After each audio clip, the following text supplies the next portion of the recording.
Hey YouTube, it's Zoe or Read by Zoe, and today I'm going to recommend some YA contemporary books, one of my favorite genres, and I definitely have read a lot of them, so I have a lot of books to recommend. But that's also why I'm not going to be recommending any books that I previously mentioned in earlier book recommendations videos.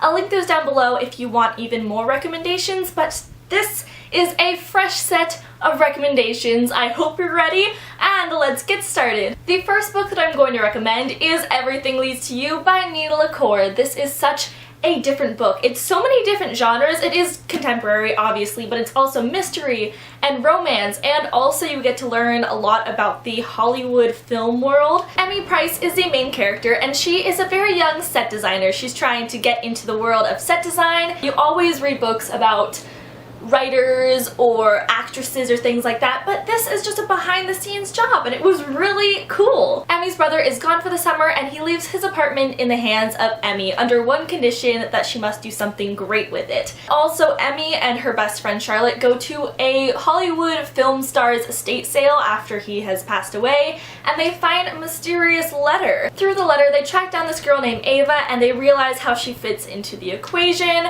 so they're solving that mystery. And also, Emmy is working on a film. Emmy is also a lesbian, so it has some LGBTQ aspects. This is really like two different stories that start to intertwine with one another, and I love how they just fit together like a puzzle. The next book that I'm going to recommend is Speak by Laurie Halse Anderson, and I know it doesn't look like much, it's actually less than 200 pages, but this is just crammed full of a great story. It's about this teenage girl named Melinda Sordino who actually calls the cops on an end-of-the-year party.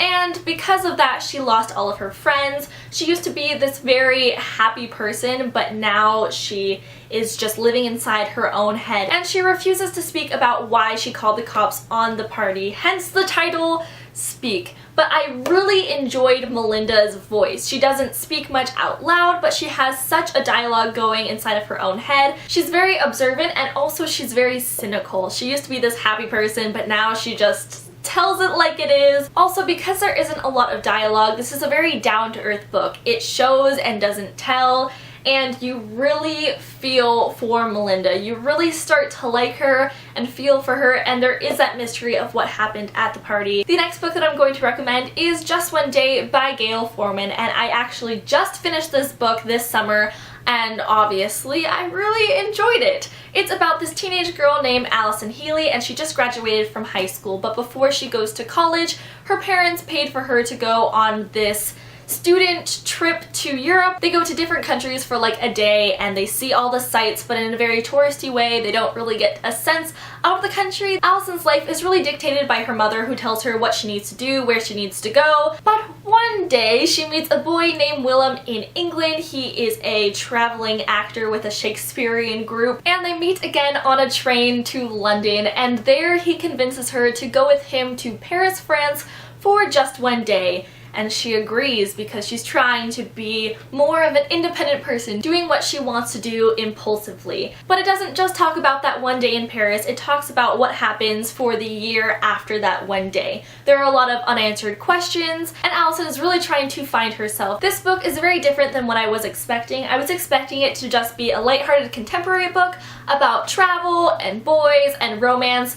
But like I said, it doesn't just talk about that one day, it talks about that year afterwards, and that's when all of the emotional coming-of-age things happen. Allison goes through a tremendous change, and it's not just because of Willem. He started the change, but it's all because of her. I could really relate to her because I'm kind of a play it safe type of girl. I don't like to go out of my comfort zone, but I really want to, and this kind of shows what it's like to get out of your comfort zone and to figure out who you are. Then I'm going to recommend The Perks of Being a Wallflower by Stephen Chbosky. Like Speak, it's very, very short, but there is so much crammed into it. I don't know how the authors do it. This is about a high school freshman named Charlie who is very socially awkward. He doesn't know how he fits in with the world, and he is a wallflower. He likes to observe, but he doesn't like to do things himself. But one day he meets two people named Patrick and Sam, and they really force him to become a more outgoing person. This is also written in letter format, but it's letters written to us, the reader, which just grabs you and takes you in and surrounds you in the story because you feel like you're part of it. The characters in here are so complex. They're not just cookie cutter people,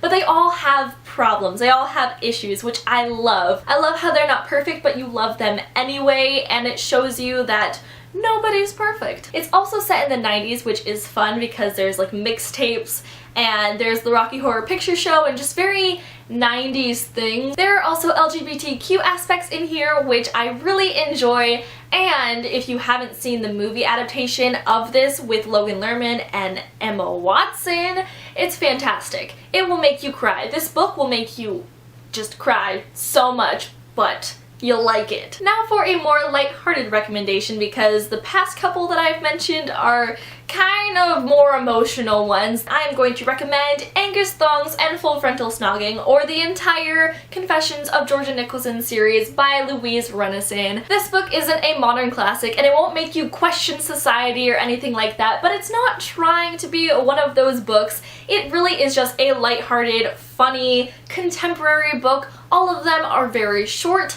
but they're just so hilarious, and if you are in the mood for something that you just want to sit down for like 2 hours and fly through and have a great time reading, this is the book for you. This series centers around an English teenage girl named Georgia Nicolson. Throughout the series, she ages, she goes through several different years of school, she has different crushes, she has fights with her friends and her family, and there's a lot of drama. This series is written in a diary format, and Georgia definitely has her own voice. She is kind of insane. She says things that don't make a lot of sense, but you love her anyway. And she also has her own slang. There is the English slang that I don't fully understand because I'm an American, but she also makes up her own words, and there is an entire dictionary at the back of the book that defines the words and really lets you understand what she's saying, because sometimes she just speaks in slang and you're like, what are you saying, girl? Georgia isn't the most likable character, although she does have a lot of likable qualities, but in each book she is forced to learn a lesson. She's forced to confront her relationships with her friends and family, and she does become a much better person in the last book. I also did a book trailer for this book during Booktubeathon, so I'll leave that down below. The next book that I'm going to recommend is Second Chance Summer by Morgan Matson. All of my previous book recommendations videos, except my classic book recommendations, I have mentioned a Morgan Matson book, and I'm going to mention one again. This one! This is about a girl named Taylor Edwards who is always running away from her problems. When she has a problem, she's out of there. She's just actually physically running away from her problems. But one day she learns that her dad is actually dying, and she doesn't have a really close-knit family. They all just do their own thing. They all have their own schedule.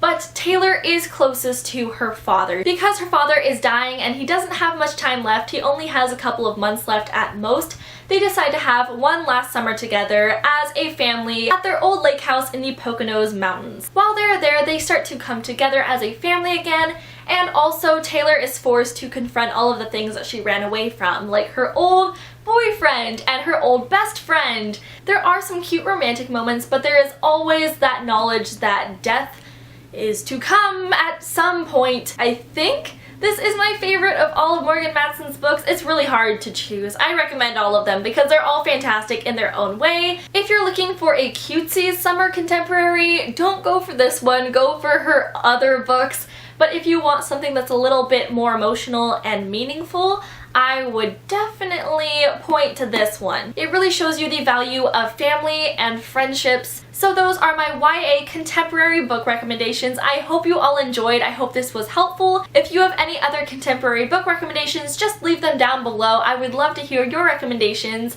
Thank you so much for watching. I hope you have a great day, and I'll talk to you later. Bye!